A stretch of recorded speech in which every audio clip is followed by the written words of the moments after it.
Hello everyone, welcome back to my channel rising Kishore. কেমন আছো? শুনছি সবাই খুব ভালো আছো। আজকে নতুন একটা ব্লগ শুরু করলাম। আজকে যাচ্ছে একটা বিয়ের ইনভিটেশন। আমাদের আজকে প্রচুর বিয়ের ইনভিটেশন ছিল, তার মধ্যে সারাদিনটা প্রচণ্ড হ্যাট্রিক আর টেনশনের মধ্যে গেছে। টেনশনটা রিলিভ হলে তবেই তোমাদেরকে গুড নিউজটা দেবো। আর যদিও বা আজকে আমাদের একটা আত্মীয়র বিয়ে, সেখানে যাওয়ার কথা ছিল। সেটা হচ্ছে অসুরাগড় কানকি ঝিটকা এরকম একটা কোন জায়গা, তো আমি ঠিক চিনি না, আমাদের শ্বশুরবাড়ির তরফ থেকে। তো ভেবেছিলাম ওখানেই যাবো, বাট সারাদিনটা এরকমভাবে গেছে না, আজকে আমার আর যাওয়া হলো না। শেষমেশ উজান গেল, উজান গিফট নিয়েছে। কি গিফট নিয়েছি আর কোথায় গেছিলাম গিফট নিতে তোমরা দেখে নাও।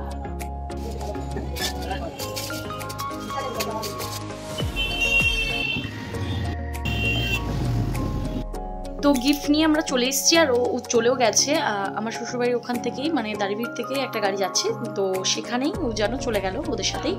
আর আমি আর গেলাম না, এত খারাপ লাগছে আজকে শরীরটা। যাই হোক, পাড়াতেই আর একটা বিয়ে আছে, আমাদের বাড়ি থেকে নিমন্ত্রণও আছে, সেখানেই যাবো। টুকু আর আমিও ওখানে যাচ্ছি, মা বাবা টুকু আমি আর দাদাও আসছে। আমরা সবাই সেখানেই যাবো বিয়েটা অ্যাটেন্ড করতে। বিয়েটা হচ্ছে একটা দাদার, পিয়ুষদার। গোটা এন্টায়ার রাইজেন ক্রিয়েশনের তরফ থেকে তাদের দুজনকে হ্যাপি ম্যারিড লাইফ। অ্যান্ড আজকে আমি ভেবেছিলাম যে ওই বাড়িতে যাব, আমার আত্মীয় বাড়িতে। তো এই জন্য আমি লেহেঙ্গাটা প্রিপেয়ার করছিলাম। আমার অনেক দিন আগে আমি একটা লেহেঙ্গা নিয়ে রেখেছিলাম, 5-6টা লেহেঙ্গা আছে, তার মধ্যে একটা আমি রেডি করছিলাম, ভাবছিলাম যে এটা পরবো ওখানে। তো ওখানে যেহেতু যাওয়া হলো না, ব্লাউজটা তো শখ করে বানালাম, তো ভাবলাম যে ঠিক আছে তাহলে এখানেই পরে নিই। তো এই ভেলভেট লেহেঙ্গাটা আমি বের করলাম, এটা পরবো। আমার এটা পরার খুব ইচ্ছে হচ্ছিল ওখানেই, বাট ওখানে তো যাওয়া হলো না, তো ভাবলাম যে এখানেই পরে নিই। কালকে যেহেতু কনফার্ম করলাম যে হ্যাঁ যাবো, তারপরে আমি কাপড় এনে কালকের মধ্যেই ব্লাউজ রেডি করে ফেলেছি। কালকে 3-4 ঘন্টা বসে আমি ব্লাউজ রেডি করে ফেলেছি, আমার লেহেঙ্গার ব্লাউজটা। তারপর যেহেতু আজকে আর যাওয়া হলো না, তো আজকে মন খারাপের মধ্যে দিয়ে এটাই করবো। আর এখনও ঠিক নেই, আমি ভাবছি না পরিনি, যেহেতু ওদের বিয়েটা না খুব সুন্দর করে হচ্ছে, ডেকোরেশন করে সেই হয়েছে, তো আমার গেট আপটা একটু সেই হওয়া উচিত। তো সেক্ষেত্রে আমি ওরকম করেই রেডি হয়ে যাবো। যাই হোক, আর টুকুকেও নতুন ওটুকুর জামা কাপড় ওখানে ও রেডি হোক, তারপর দেখাবো ও নতুন ড্রেসই পরবে।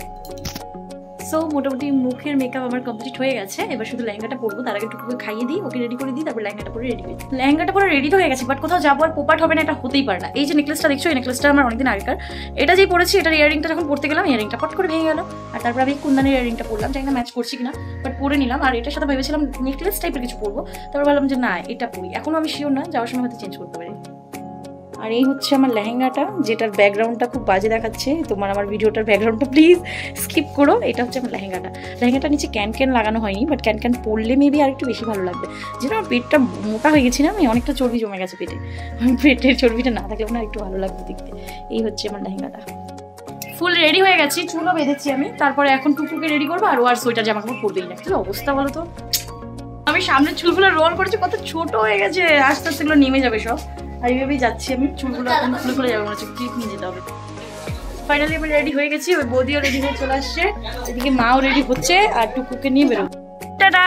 ও মা, ওর গলার মাফলারটা নিয়ে এসো কিন্তু মনে করে।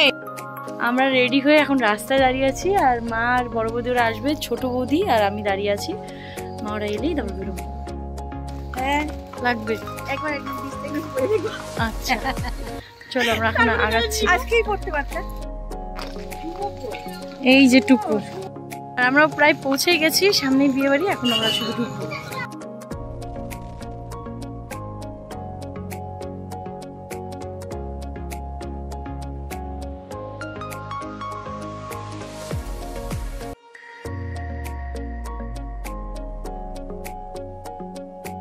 মাসি ভালো আছো তোমরা?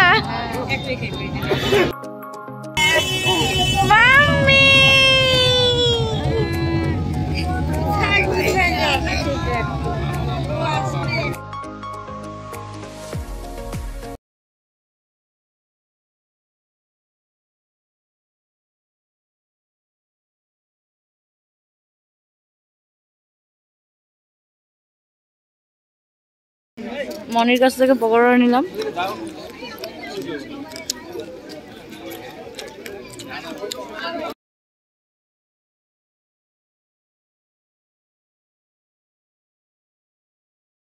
এটার এন্ট্রি সব তোরজোর শুরু, স্টার্ট। Music start.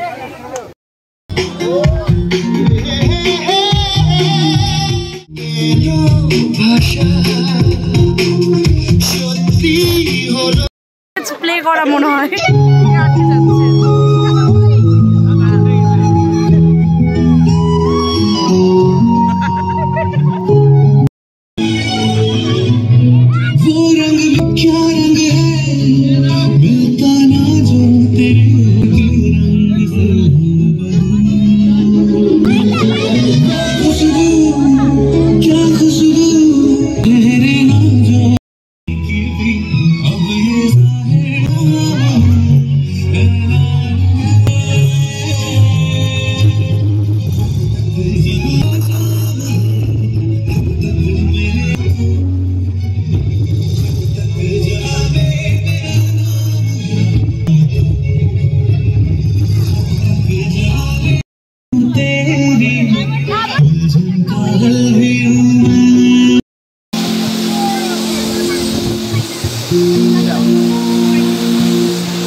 কটা ফটো তুললাম।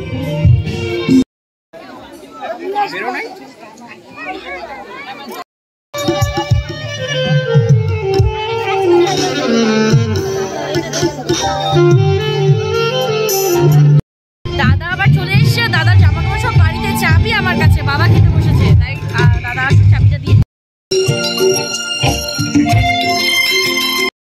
এই টুকটাকে নিয়ে তো বসলাম, কিন্তু খেতে দিবে না। অভিকে তো দেখতেই পাচ্ছি না, আমরা সবাই বসছি আর রেডি হয়ে আমাদের কাছে দাঁড়িয়ে আছে। এখন বসবো, মা ওরা খেতে বসেছে। আমি ভিডিও অন করিনি, এই আমি আর একটা চিনি নিলাম জম্বো সাইজের। খাওয়া দাওয়া করে বাইরে থেকে হাত ধুয়ে এলাম, এখন ভেতরে যাবো। অনেক কাজ ছিল, টুকু যে কোথায় আছে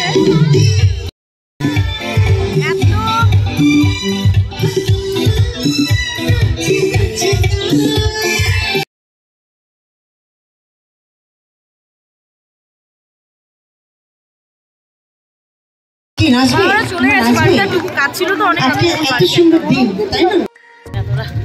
হ্যালো এভরিওয়ান, তো দেখো সে কি বলে, মা ওরা চলে গেছে বাড়িতে টুকু কাচ্ছে বলে, আর আমি আর আরিয়ান তাড়াতাড়ি করে বেরিয়ে পড়েছি। মা বলছে তাড়াতাড়ি আয়, আমি বাবাকে ফোন করছি, বাবার জায়গায় দেখি মা ধরছে, বলছে টুকু কাঁদছে। আসলে কাঁদতো না, ওকে নিয়ে বসেছিলাম, আমি ভেবেছিলাম মা খাওয়া হলে এসে নিয়ে যাবে, তো ওর যে যাওয়ার মুড নেই সেটা তো বুঝতে পারিনি। আর দাদা এসছে আর বৌদি টুকুকে উঠিয়ে দিয়ে ওই সিটে বৌদি বসেছে। এবার টুকু মাম্মিকে ছাড়া থাকবে না, টুকু মাম্মি মাম্মি করে এই যে কাঁদছে, আর চুপ হয় না, কিছুতেই হয় না, মার কাছে গিয়েও হয়নি। তারপরে মা ক্লান্ত হয়ে হয়তো টেনে টুনে বাড়িতে নিয়ে চলে আসে। ওখানে কি সুন্দর আনন্দ হচ্ছে, সব ছেড়ে মাও চলে এলো টুকুর জন্য। যাই হোক, এবার বাড়ি যাই। তারপর আর তো ভিডিও করার টাইমই হয়নি। টুকুকে এসে খাওয়ালাম, তারপর কাজ ছিল, টিভি দেখছিল, কাজ ছিল না আলটিমেটলি যখন আমি বাড়ি ঢুকেছি। এখন ওই যে মোবাইল দেখছে ঘুমিয়ে, আর এখনই ওকে ঘুম পাড়িয়ে দেবো, তাই একটু মোবাইল দেখছে, আর ওকে খাওয়ানোও হয়ে গেছে। আজকের ভিডিওটা এখানেই শেষ করতে হবে। যেন এখনও বিয়ে বাড়ি থেকে আসেনি, আমি যখন বাড়িতে এসে ওকে ফোন করলাম তখন ও খেতে বসেছে। কালকে থেকে এখনও আসবে, পার্সোনাল গাড়ি যেহেতু, তো খুব একটা টাইম লাগবে না, তাও 1-1.5 ঘন্টা তো লাগবেই। এই ভিডিওটা এখানে শেষ করছি, টাটা।